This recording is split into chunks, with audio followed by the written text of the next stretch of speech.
John, thanks for being on the program and thanks for writing this book, Good Money: Six Steps to Building a Financial Life with Purpose. And I'm going to go ahead and blow your cover here right in the very beginning of our conversation because when I picked up this book and I should give credit to your PR agency when your PR agency sent me the book and suggested that I might be interested in it. I was like, okay, this is a guy, Harvard Business Review Press.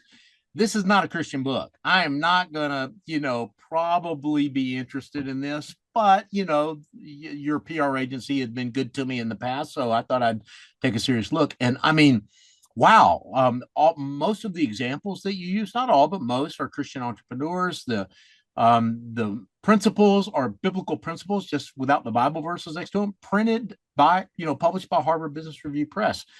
That's kind of a feat. Congratulations on that. Yeah, thank you so much, Warren, and thanks for having me on. And it has been fun. I am a Christian. I actually lead a Christian investment firm by day. The publisher is quite aware of my personal beliefs.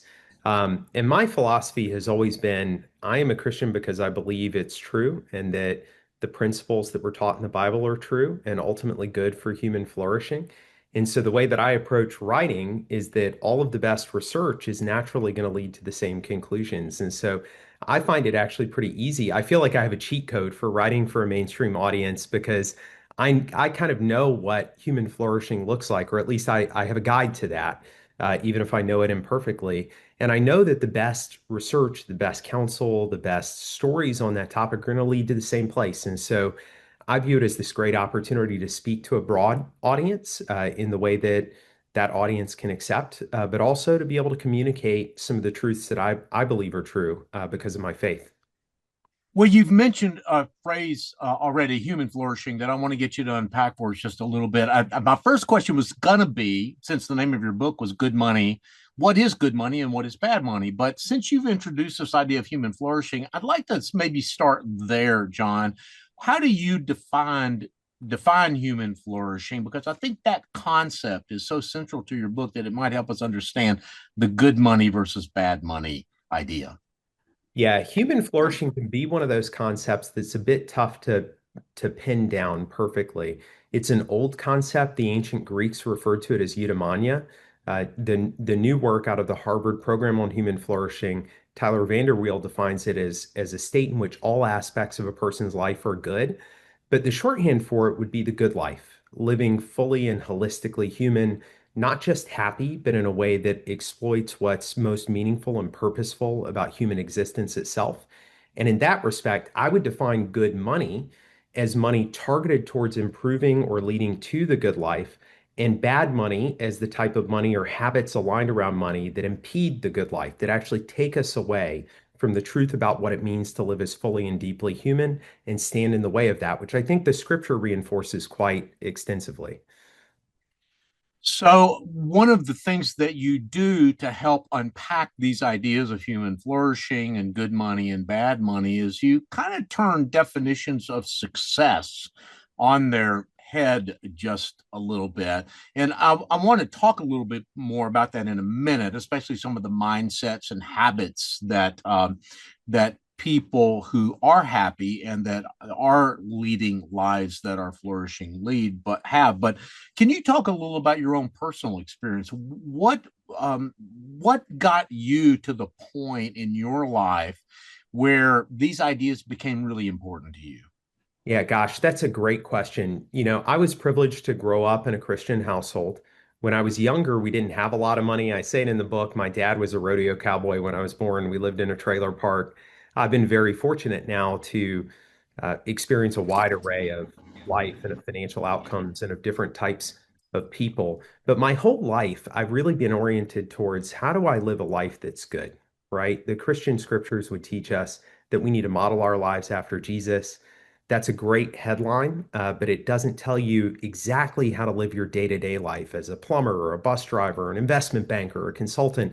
And so most of us have to figure out like what is the manifestation of that call to model our lives after Jesus, that call to live in accordance with biblical truth in our professions, in our day-to-day walk, in our families, in our communities. And as a lot of young people, as I was going through graduate school, probably 15, 16 years ago now, I became obsessed with this concept of like, how do I find my purpose? And that was about the time I started writing for Harvard Business Review on purpose, meaning, and human flourishing, which is one of the things that I write about most frequently for them. My first book with them was called Passion and Purpose, which was about next generation leadership. I wrote a variety of articles for them. The last book was actually on purpose and meaning at work. And the dirty little secret I have is that as a writer, I'm often writing about the things that I feel most interested in exploring, that I feel I need to lead. And so, this grappling with my own sense of purpose and what is my calling and how should I best direct my talents to be aligned with my own human flourishing, but also creating positive impact in the world, led me down this path of trying to really understand purpose, meaning human flourishing, and what it is that can lead to the good life for us and for others. Money was a natural extension of that because I've spent my entire career almost in investment management. I've worked at big Wall Street firms, I've worked at hedge funds. I now lead a faith-oriented investment firm that acts on behalf primarily of Christian institutions and families. And I've had to grapple with this world in which I live. The Bible mentions money 2,350 times, more than almost any other topic. And it often is cautionary about money. It doesn't say money is evil because people like Abraham or David were given vast sums of wealth to steward in the way that God intended them to. But it does say that money is uniquely tempting and that the love of money is the root of all kinds of evil. My day-to-day success as an investor is measured in money. People look at my scorecard, it's visible every day. I'm measured on whether I create more than I receive, kind of the parable of the talent style. And I see a lot of people in my profession and beyond who really lose sight of what is money for? Like, what is this tool set to enable? And instead, they make that scoreboard the entirety of their focus. And as I work with a lot of wealthy families, I've seen how money can be a really good thing, enabling families to flourish, enabling them to help their communities, to build things for the world. I've also seen how it takes people off track in dramatic ways. And as I seek to guard myself against that, and also to help others understand what that looks like, I felt like there wasn't a good book on flourishing and purpose and money that I had seen in the marketplace. And so I wanted to put something together that I hoped could be something of a comprehensive guide to the ways in which we can target money towards the good life. One of the things that you do early in the book, which I found very helpful, even though I've seen some of these anecdotes and some of these statistics before, was you cite some examples of people who have made a lot of money, and you really poignantly um, illustrate how having that money was not only did it not create happiness for them, sometimes it created disaster for them, right? And lottery winners, for example. Can you say a few words about that and why you wanted to include those stories early in your book? Yeah, I tend to want to emphasize positive stories more, but when you're talking about money, you have to give people a sense of the danger, right? And it seems so strange to say that money could be dangerous. I've been poor, I've been well off. I always remind everyone it's harder to be poor than to be rich, and there are people who live in desperate poverty that actually doesn't impede their flourishing because they don't have good health for their family, shelter, et cetera. And so, in some ways, dealing with the problems of prosperity feels trivial compared to someone who's living without food or clean water, et cetera. But it is real problems, right? And especially sudden wealth or wealth without the right mindsets can be enormously destructive. The data on lottery winners, as you highlighted, and I tell a couple of stories of people who have already passed away that were public so that I'm not outing anyone, Right. is incredibly bad. They commit suicide at multiples of the general population. They go bankrupt at multiples of the general population. Even professional athletes and actors, you see the data. I think the NFL statistics, there are a few different ones, but go bankrupt at 10 times or more the rate of general population, even though they often achieve early in their careers much greater wealth than most people ever experience. And in fact, it's because of that sudden onset of wealth without the right long-term view, without the right habits and mindsets, that it goes wrong. And even if you look at studies of the children of wealthy parents, things like substance abuse go up versus middle income or upper income people. Things like even property crimes or petty theft. There are often these just unintended consequences of wealth, again, that the Bible warns about, that the best research in the world is now warning about, where if you don't have the right framework whereby to manage that wealth well, and towards the right purposes, it can begin to consume your life and prevent you from experiencing the better things in life and developing the right orientation for your own soul or for your own habits that would allow you to flourish and positively impact others.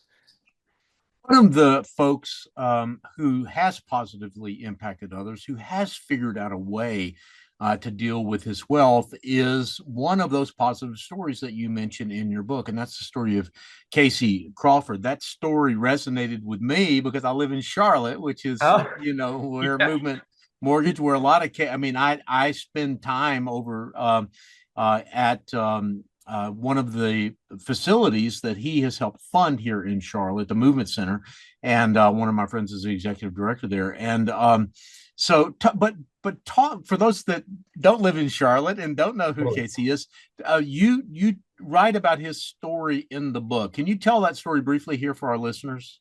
Yeah, Casey is a good friend. He's a business partner of mine now, and he's got an awesome story. His dad managed a hardware store outside of DC. He went to high school in kind of inner city DC.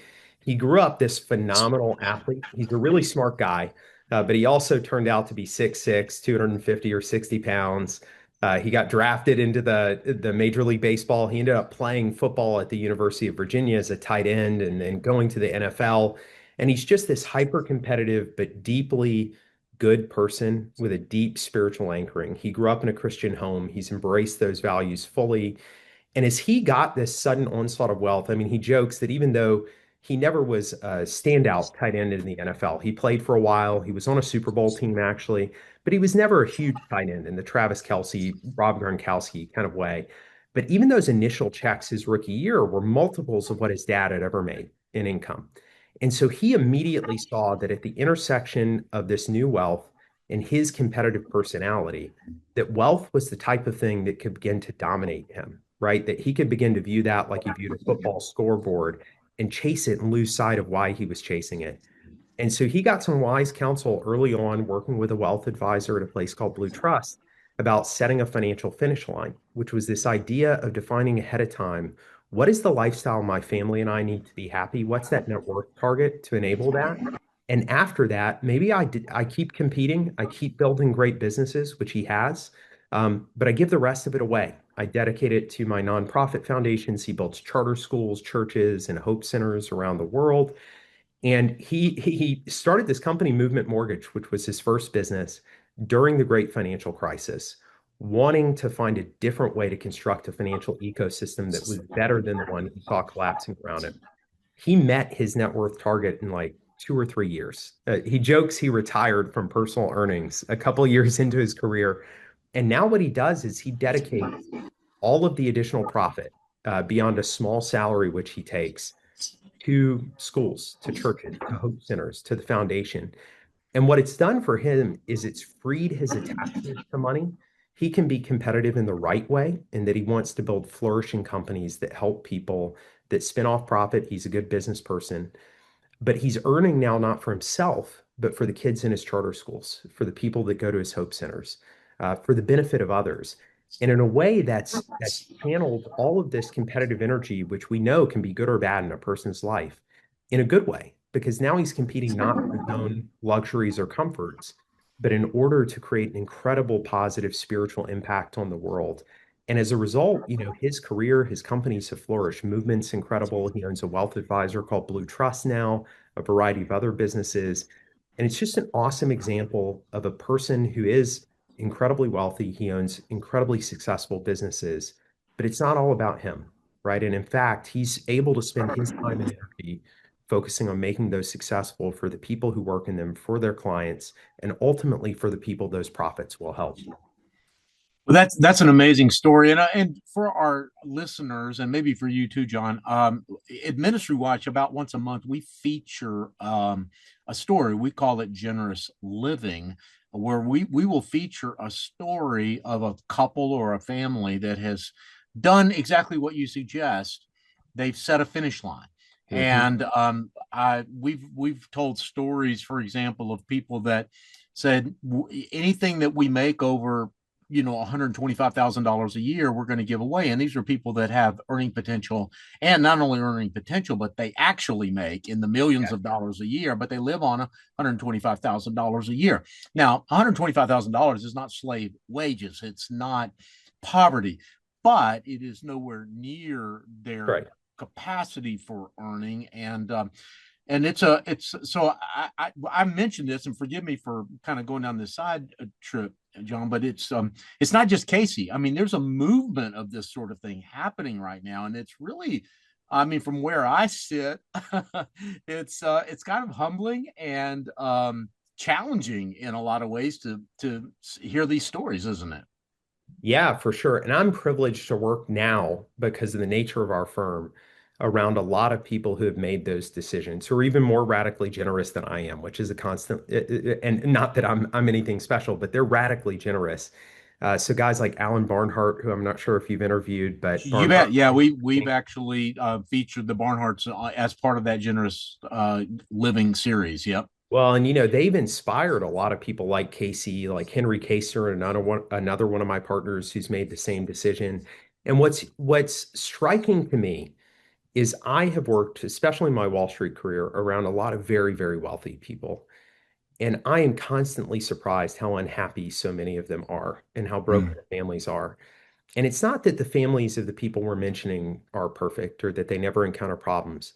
But man, when I think about the real joy that I see amongst those people who have made that decision, when I think about the clarity that they have about their own lives and how much more functional usually their families are, their marriages are, that's what I'm targeting with this book is how do we create a relationship with money that doesn't lead to those destructive ends that I was talking about? How do we live more like Alan, like Casey, like Henry, and experience true joy in the work that we do and in the lives that we lead that isn't impeded by our obsession with our financial wealth?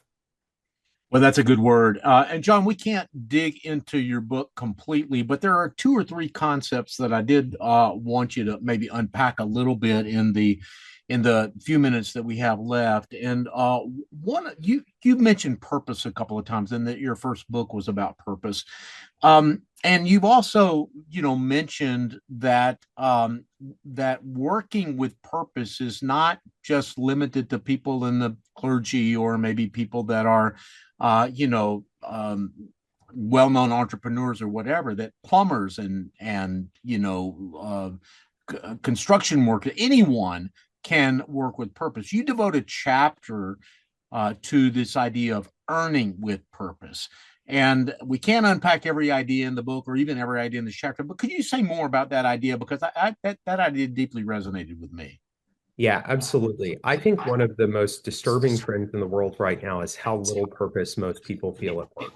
So in the United States, only around 17% of people say they get a high source of meaning and purpose from their work. Around 20% are engaged at work.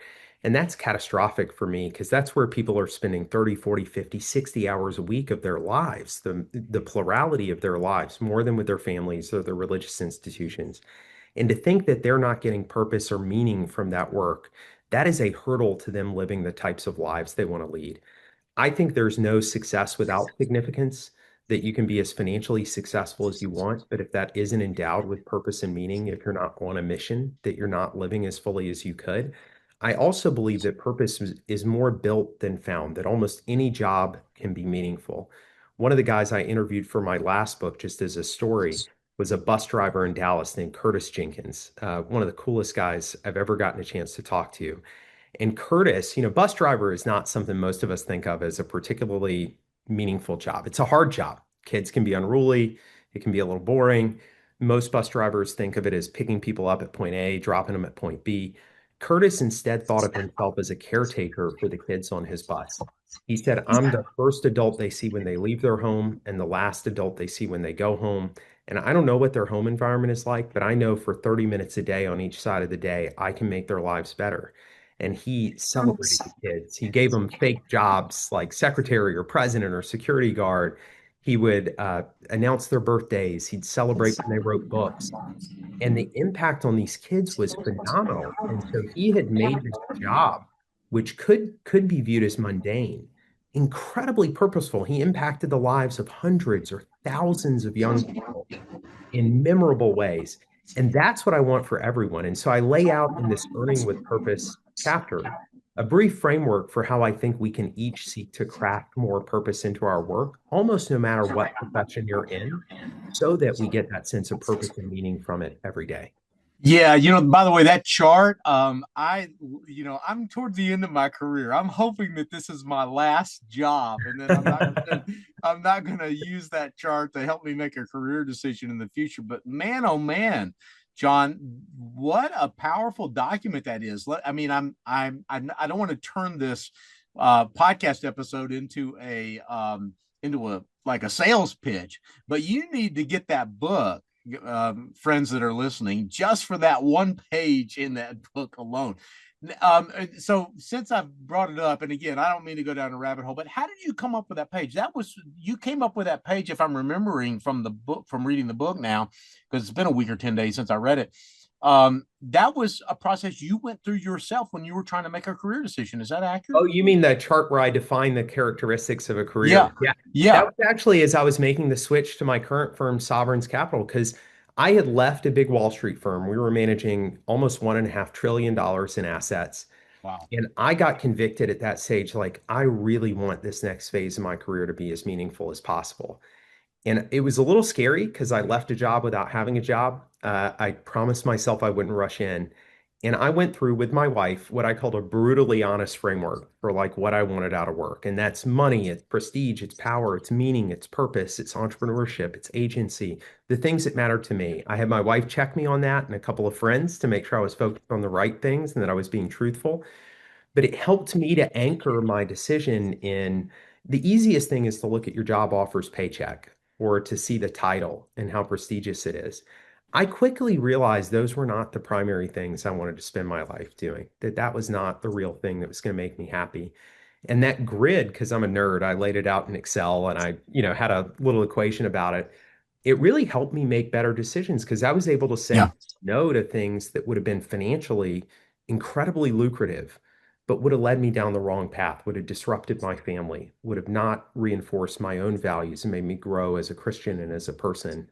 And having it laid out allowed me to be disciplined about choosing the right new path for myself that would enhance the things that mattered most.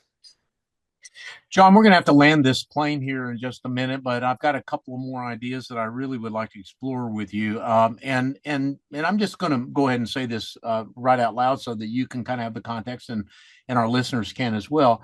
A lot of listeners to this podcast are already committed Christians and generous givers.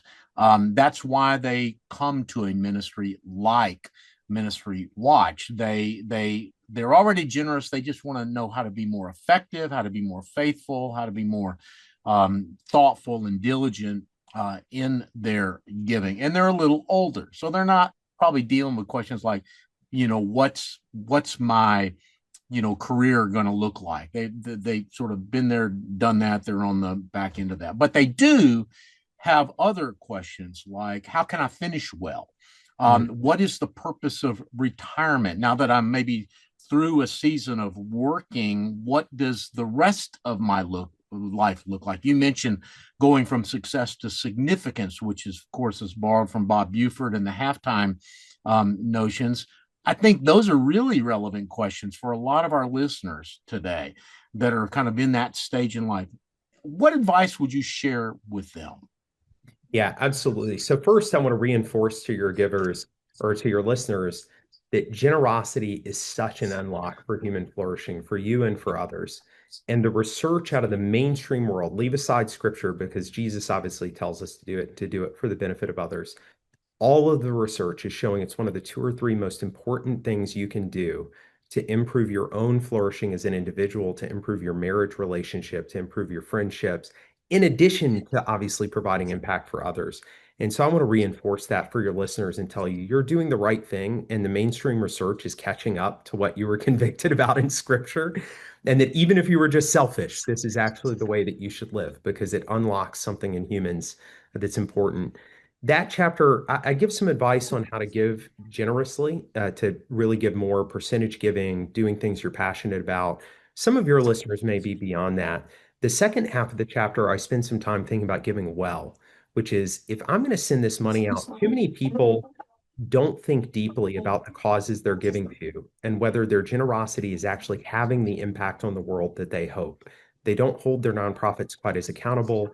They're not as thoughtful about diligence. And so I lay out a simple framework I call the trust framework that is intended to help givers think more carefully about what they're giving to, how they're giving, whether they're time limiting giving, how they're doing it in partnership with others, how they're researching the things that they want to give to you. Because my point of view is generosity, though it's incredibly important, can sometimes be destructive if it's deployed in the wrong ways. And deployed in the right ways can change the world, right? And so I would encourage your listeners, you're doing the right thing, but make sure you're giving to the right things and you're monitoring those well and giving the right ways to improve what they're doing. And then on the concept of retirement, this is that my publisher thinks is maybe like the most controversial part. I actually don't believe in retirement at all. I think Right. it's bad for people. What I'll call the conventional view of retirement, which is like save up a bunch of money and then go to the golf course or don't do anything productive. We are wired to use our talents for the benefit of others and to do so with excellence. And so all of us are going to slow down, but I think people should really revisit this concept of retirement and really think that, the Bible never tells us to retire. It says to run the race as if to win it, to do everything with excellence. And again, when you're 85, you don't want to run like you're 25. You may face health challenges that slow you down at some point, but I think people should be thinking more about how do they shift phases of life and use their talents and their energies for the benefit of others in new and creative ways throughout their lives, as long as they are able, rather than conventionally retiring. And that doing so is not just good for the world, because we deprive too much of our world of the talents of older people in our world, I think. But the research would say that it's better for people. All-cause mortality goes down 24% if you delay retirement even 1 year. Delaying Wow. retirement improves dementia rates. It improves cardiac event rates. It's unbelievable how negative retirement to leisure can be for your physical and mental health. And it's bad for the world. And so for those who are in that space, I just encourage them to rethink what is using my talents well for the world look like in this space. Maybe it's with grandkids, maybe it's with nonprofits, but don't just kind of withdraw from life. Use those talents you have for the benefit of others throughout your life. The way you describe it in the book, which was a great way for me to kind of get my arms around it, it says that you should save for freedom, Yes. not for retirement. And that was a clarifying expression for me. Yeah, and the idea is that what we really want is the agency and autonomy to make the professional decisions that allow us to channel our talents to the right places.